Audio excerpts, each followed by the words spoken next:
សុខហើយលេងបត់ព្រះថោងបងតោងស្បៃគេចំណាយដៃអូនទាំងទ្វេជូតទឹកភ្នែកគុំហូរឡើយយើងមិនមែនគូ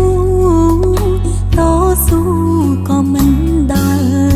ត្រើយមានតែដកខ្លួនឲ្យឆ្ងាយពីជីវិតបងចាប់ពីថ្ងៃនេះអូនសូមនឹកបងក្នុងចិត្តបរំដែលធ្លាប់តែស្និទ្ធយល់ចិត្តមិនអើយអូនមកពីថ្ងៃនេះទៅយើងលែងមានការតាក់ទងលាដៃដែលធ្លាប់ត្រកងពេលនេះបងជាប្តីគេ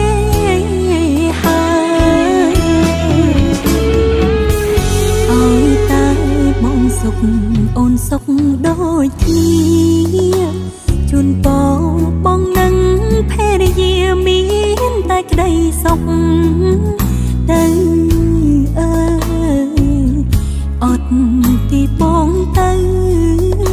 អូនមិនយកអ្នកផ្សេងឡើយបិទបែដងត្រឹមនេះហើយសុំនឹកត្រានត្រើយម្នាក់ឯងក្នុងចិត្ត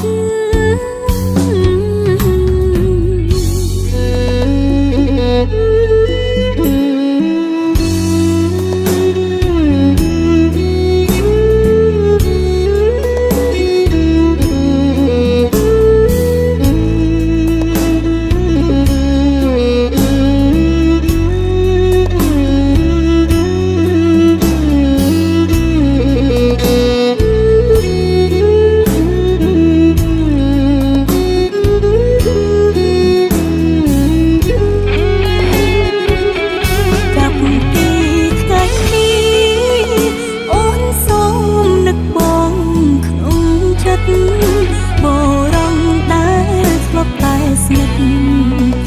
យល់ចិត្តមិនអើយអូនមកពីថ្ងៃនេះទៅ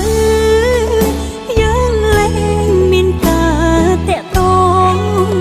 លាដៃដែលធ្លាប់ត្រកងពេលនេះបងជាប្តីគេ